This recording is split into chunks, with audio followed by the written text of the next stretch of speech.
Aujourd'hui, nous allons parler de l'intelligence financière. Comme on le sait, la fortune est un indicateur de réussite sociale. Et pour bâtir la fortune, il faut de l'intelligence financière. L'intelligence financière apparaît donc comme un pilier de réussite personnelle, de croissance personnelle pour bâtir la fortune. Que vous soyez une personne physique ou une personne morale, votre capacité à juger de la qualité d'une affaire sera proportionnelle à votre niveau d'intelligence financière. Voilà comment je plante le décor avec cette paraphrase de Robert Kiyosaki. On peut alors se demander, l'intelligence financière, qu'est-ce que c'est? Ou quels sont les facteurs de l'intelligence financière?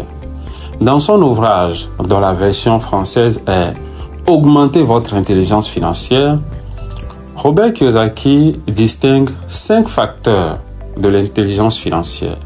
Le premier, comment gagner davantage d'argent. Le deuxième, comment protéger son argent. Le troisième, comment gérer son argent. Le quatrième, comment faire fructifier son argent. Et le cinquième, comment améliorer son information financière. Donc, quelqu'un qui réunit toutes ces compétences et habiletés, les 5 facteurs que nous venons de citer, est dit financièrement intelligent. Il a donc de l'intégrité financière. Nous allons commencer avec le premier facteur. Comment gagner davantage d'argent? Première leçon. Pour gagner davantage d'argent, vous pouvez par exemple choisir l'option des voyages. Vous voyagez avec un esprit ouvert pour découvrir de nouvelles perspectives, des possibilités d'extension de votre business, des possibilités de partenariat pour découvrir des occasions d'affaires. Et sur ce plan, on peut citer, par exemple, le fabricant de la valise à roulettes. En rentrant de ses vacances dans les Caraïbes, Bernard Sadeau, qui travaillait dans une entreprise de bagagerie, découvre un homme qui pousse un énorme chariot à roulettes à Porto Rico. C'est ainsi qu'il eut l'idée de créer des bagages à roulettes. Il eut l'idée, bien entendu, en 1970. Puis en 1912, Bernard Sadeau obtient le brevet pour commercialiser son produit. L'idée ici est de libérer les hommes du fardeau que représentent les lourds chariots épuisants qu'on utilisait autrefois. Et la leçon à tirer de cette expérience, c'est que quand on sort de son milieu de vie habituel, quand on sort de son cadre habituel et qu'on s'ouvre à d'autres horizons, on peut découvrir des possibilités de création. On peut devenir plus créatif.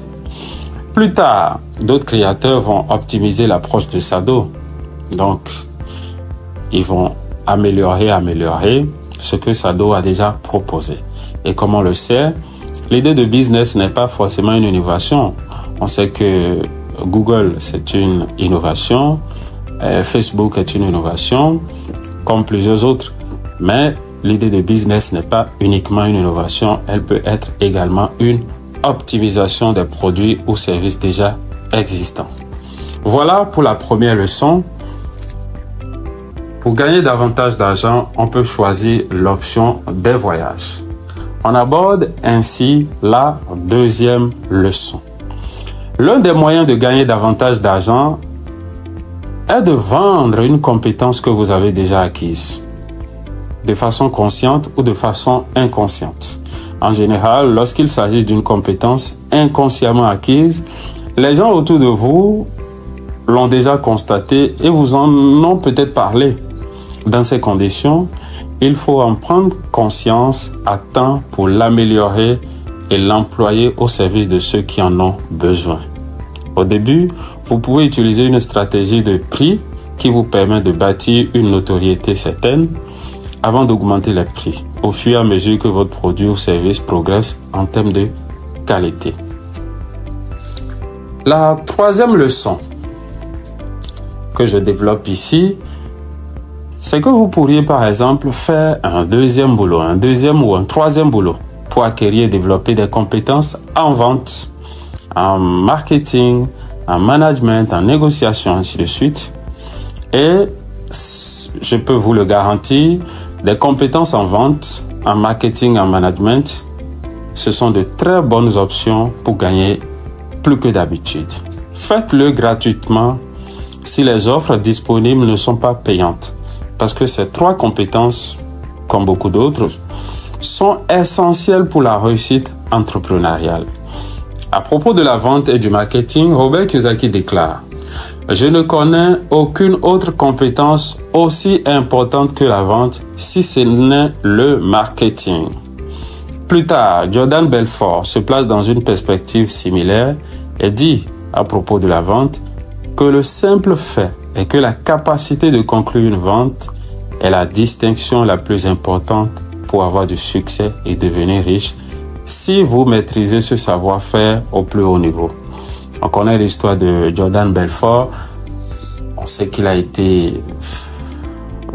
des pages noires de sa vie, mais on ne peut pas ignorer le fait qu'il était un excellent vendeur de Wall Street. C'était un excellent trader. Concernant le management, John Rockefeller, l'homme le plus riche des temps modernes, affirme, je cite, « Je paierai davantage pour la capacité de s'entendre avec les gens que pour n'importe quelle autre capacité sur cette terre. » Fin de citation. En définitive, ces propos montrent à quel point vente, marketing et management occupent une place fondamentale si l'on veut gagner davantage d'argent. La 4e et dernière leçon que je propose sous cette rubrique de comment gagner davantage d'argent, c'est ceci: l'analyse des résultats de votre entreprise. Si vous êtes une personne morale, l'analyse des résultats de votre entreprise devait être une tâche obligatoire pour une percée plus phénoménale. Vous pourriez faire de l'analyse interne de l'environnement, analyser la démographie, l'économie, la culture, le climat, la société, l'écologie, la technologie, la politique, les lois fiscales, ainsi de suite. Vous pourriez également faire de l'analyse interne de votre entreprise. Et l'analyse interne prend en compte l'analyse du mix de marketing, c'est-à-dire le produit, c'est la théorie des 5 P, le produit, le prix, la place ou le lieu de distribution, la promotion ou la communication et le personnel qui est en contact avec la clientèle. Donc, l'analyse du mix de marketing, l'analyse du management de marketing, ainsi que l'examen des orientations stratégiques. Voilà les 4 leçons que je propose pour gagner davantage d'argent.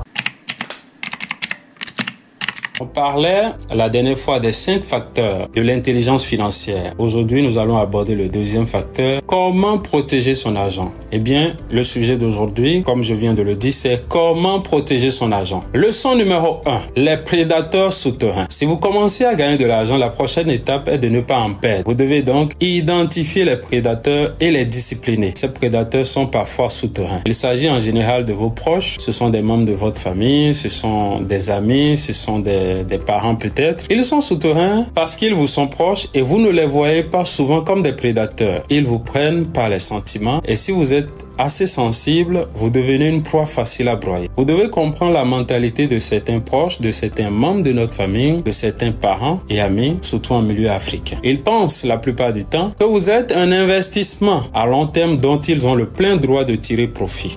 À leur demande, il faut souvent placer des limites raisonnables et sélectionner les projets à financer, les investissements notamment. Vous pouvez par exemple apporter du soutien à vos frères et sœurs qui sont scolarisés ou bien qui apprennent des métiers. Vous pouvez apporter du soutien aux personnes malades. Vous pouvez aider les personnes à mobilité réduite, pourvu que ce soit un investissement. Investir dans la santé, c'est un bon investissement. Investir dans la formation, c'est un bon investissement. Investir dans l'instruction, c'est un bon investissement. Je cite au passage 2 auteurs dont les propos m'ont aidé à protéger mon argent. Je cite, « Si tu désires aider ton ami, fais-le de façon que ces tâches ne retombent pas sur toi. » Ça, c'est dans L'homme le plus riche de Babylone. Et il y a un exemple assez banal qu'on peut trouver dans La chef de ma mère de Ricardo Kanyama, où l'auteur dit avoir refusé de donner $500, il a plutôt donné $100. Sa sœur lui avait demandé $500, mais il en a donné 100. à sa sœur. Donc, il a fait en sorte, il a aidé sa sœur sans que les tâches de sa sœur retombent entièrement sur lui. Plus loin, dans L'homme le plus riche de Babylone, on voit ceci. Les emprunteurs en proie à de vives émotions constituent de grands risques pour le prêteur. Encore, bon, c'est à prendre avec beaucoup de préceptes parce que ça dépend de l'emprunteur. Il y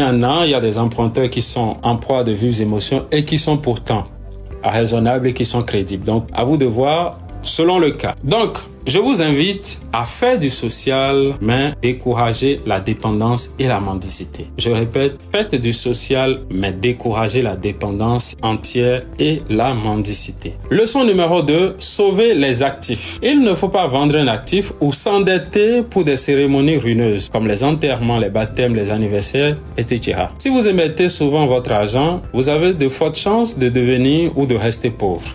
Je connais un monsieur qui a vendu un bien immobilier en griffe commerciale pour financer l'enterrement de sa belle-mère. Ce fait est révélateur d'un manque d'intelligence financière parce qu'il n'est pas recommandé de vendre un actif pour une dépense dispensable. 8 mois après la vente du bien immobilier, on découvre que le bien immobilier a pris de la valeur parce que la zone a commencé à connaître une croissance démographique que le vendeur n'avait pas soupçonnée et des besoins ont commencé également à s'exprimer. Aujourd'hui, ce bien immobilier sert d'épicerie rentable à l'acheteur qui a vu l'opportunité d'entreprendre.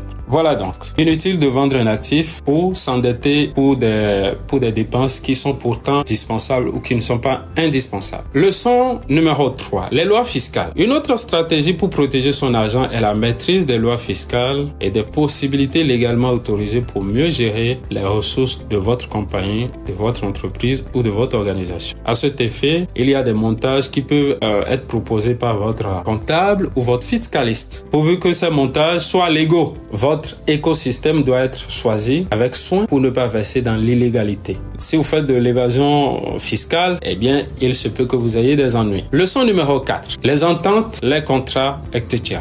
En tant que compagnie ou prestataire, vous devez signer des ententes ou des contrats en bonne et due forme avec vos clients, vos collaborateurs ou associés. Il est facile d'oublier ou de nier un propos qui n'est pas retraçable, qui n'est pas retrouvable.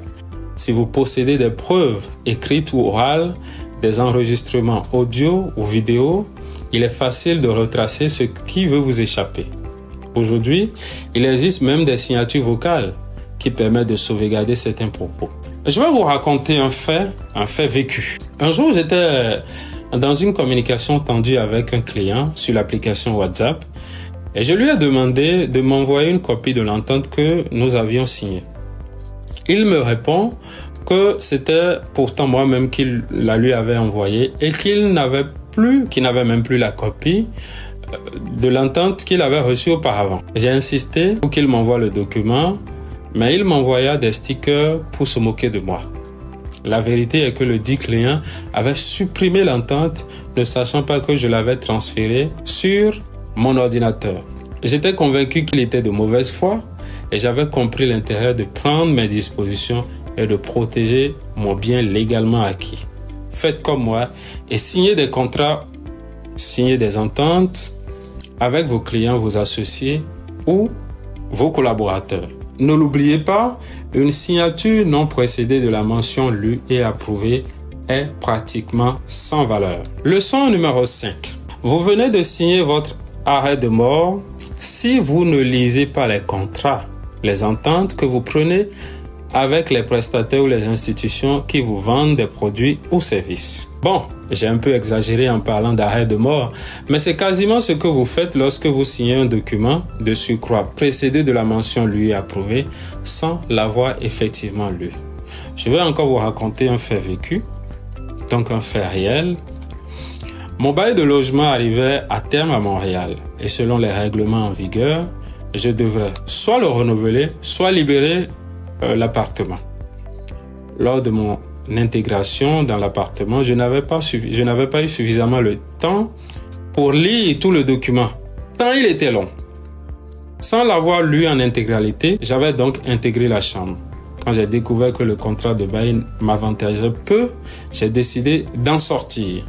Je suis convaincu qu'il y a des gens qui n'accepteraient jamais des cas de crédit s'ils avaient conscience de la notion d'intérêt composé avant la signature des documents à la banque. Signer sans comprendre est aussi dangereux que signer sans lire. À vous de voir. Leçon numéro 6. Les petits caractères. Faites confiance, mais lisez.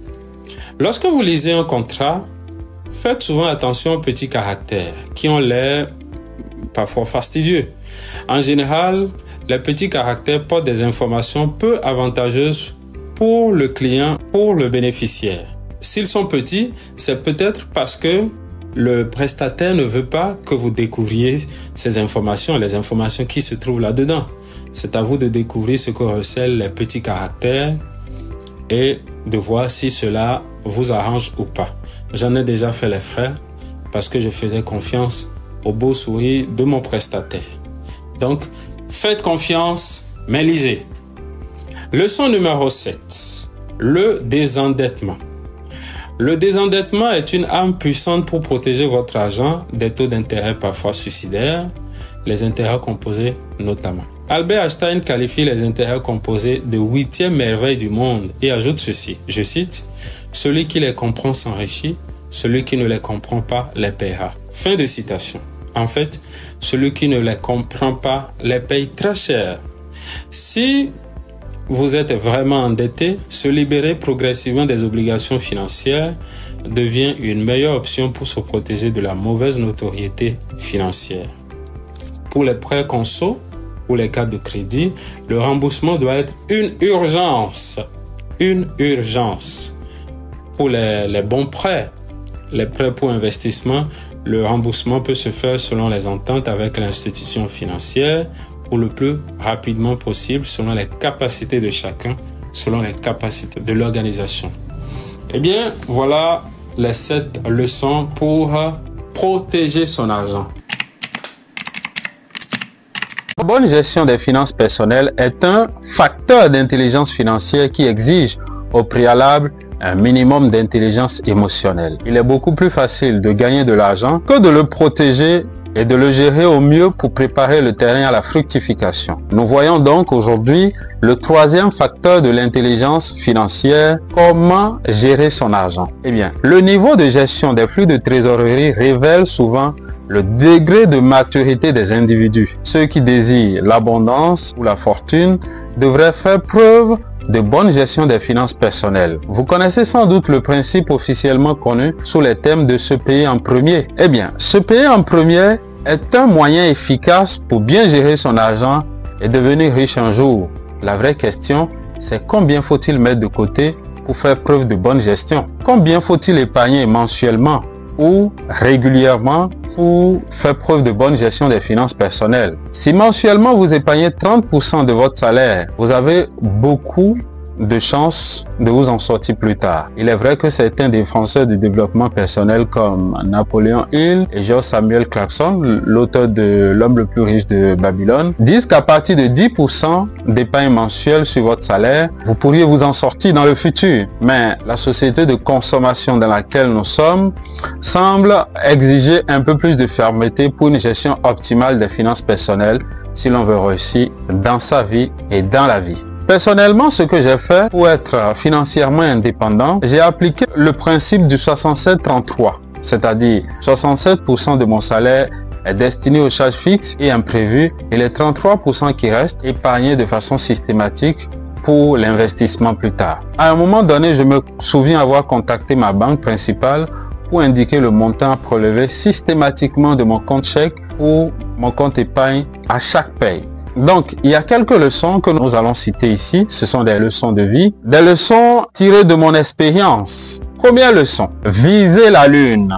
Si vous en avez la possibilité, je vous suggère de procéder à la formule du 60-40 ou selon toute autre possibilité qui fait augmenter votre épargne pour investissement. Leçon numéro 2, ne vous étranglez pas. Personne ne vous demande de réduire vos dépenses au point de vous retrouver sans abri ou sans vêtements commodes. L'idéal est de viser le développement durable, c'est-à-dire la satisfaction des besoins actuels sans compromettre celle des besoins ultérieurs.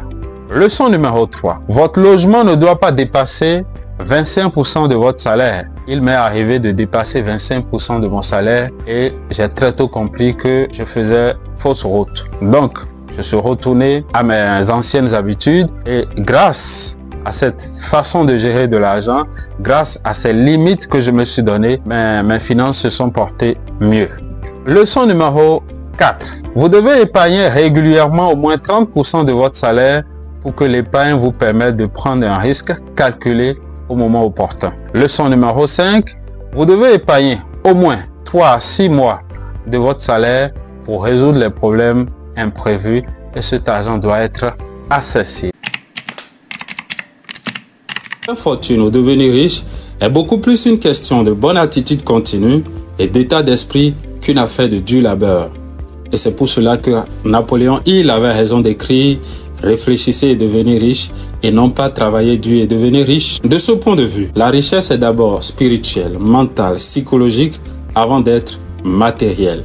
C'est donc une question de paradis. John Maxwell a dit « L'homme est à l'image de ses pensées ». L'argent est donc, de façon générale, une matérialisation, une forme visible des efforts opérés sur les plans cognitifs, mentaux, affectifs, intellectuels, physiques et j'en passe. Plus profonde que la simple détention de biens matériels ou de beaucoup d'argent, la richesse est souvent le résultat de la croissance personnelle, c'est-à-dire le développement des intelligences émotionnelles, intellectuelles, sociales, culturelles, financières, par exemple. C'est ce qu'on appelle plus couramment le développement personnel. Puisque l'argent occupe une place importante dans la manifestation externe de la richesse, nous allons voir les stratégies qui en permettent la fructification. Le quatrième facteur de l'intelligence financière que nous voyons aujourd'hui est donc comment faire fructifier votre argent. Pour faire fructifier votre argent, vous devez apprendre à entreprendre, vous devez apprendre à investir, vous devez apprendre plein de choses. Dans l'un ou l'autre cas, il vous faudra suivre des formations, lire des livres adaptés, écouter des podcasts, aller à des séminaires, etc. Leçon numéro 1. Vous devez comprendre et distinguer les terminologies d'actifs et passifs. Un actif, c'est un bien ou une créance qui met de l'argent dans votre poche ou dans votre compte. Et il y a plusieurs types d'actifs. Il y a les entreprises, il y a les investissements. Et à l'intérieur des investissements, nous avons par exemple le marché boursier qui comprend les actions et les obligations. Nous avons les fonds communs de placement. Nous avons les investissements en crypto aussi. Nous avons les investissements en immobilier. Nous avons troisième type d'actifs. Nous avons les matières premières. L'or, le diamant, le pétrole, le fer, l'acajou, le bois, l'argent, l'uranium et j'en passe.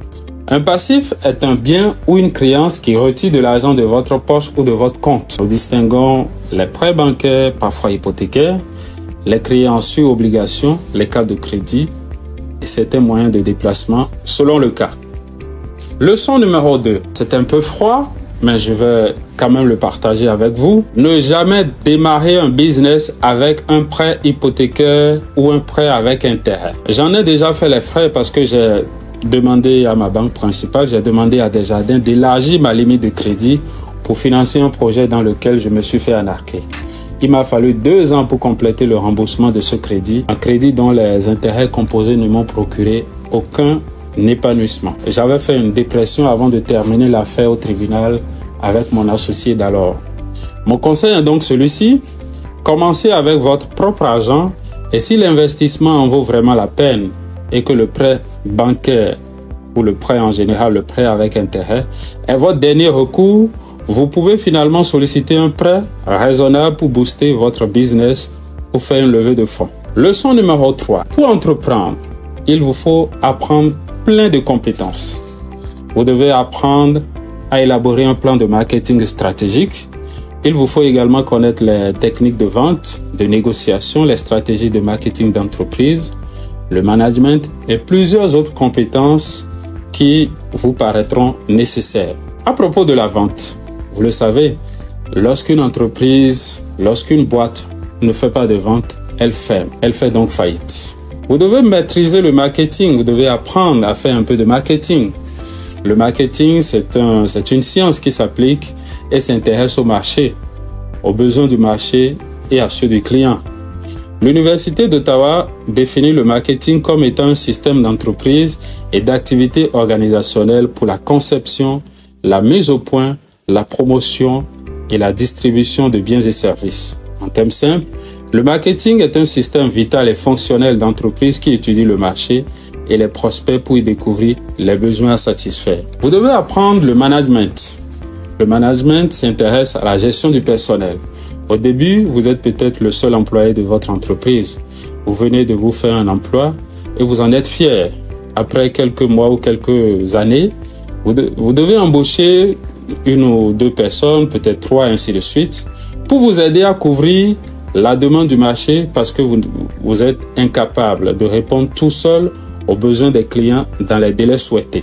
Vous devenez peut-être le chef d'orchestre et vous devez diriger votre équipe. Vous êtes désormais un leader et vous devez prendre des initiatives. Je vais partager avec vous ce que j'ai appris par le sens pratique des choses en tant que manager. En tant que manager, vous devez améliorer continuellement votre intelligence émotionnelle. Vous devez faire la bonne chose au bon moment. Vous devez faire la bonne chose sans qu'on vous le demande. Vous devez faire la bonne chose et dans les meilleurs délais quand on vous le demande. Vous devez savoir négocier ou apprendre à négocier. Vous devez savoir prendre de bonnes décisions ou apprendre à prendre de bonnes décisions. Vous devez savoir planifier sur le court et le long terme. Vous devez savoir trouver l'information clé. Vous devez apprendre beaucoup d'autres compétences. Leçon numéro 3. À propos de l'investissement, que ce soit la bourse, que ce soit l'immobilier, que ce soit la crypto, le principe reste le même. On s'instruit avant de démarrer. Warren Buffett, le plus grand investisseur de tous les temps, recommande d'en apprendre suffisamment sur le domaine d'activité avant de commencer à y investir.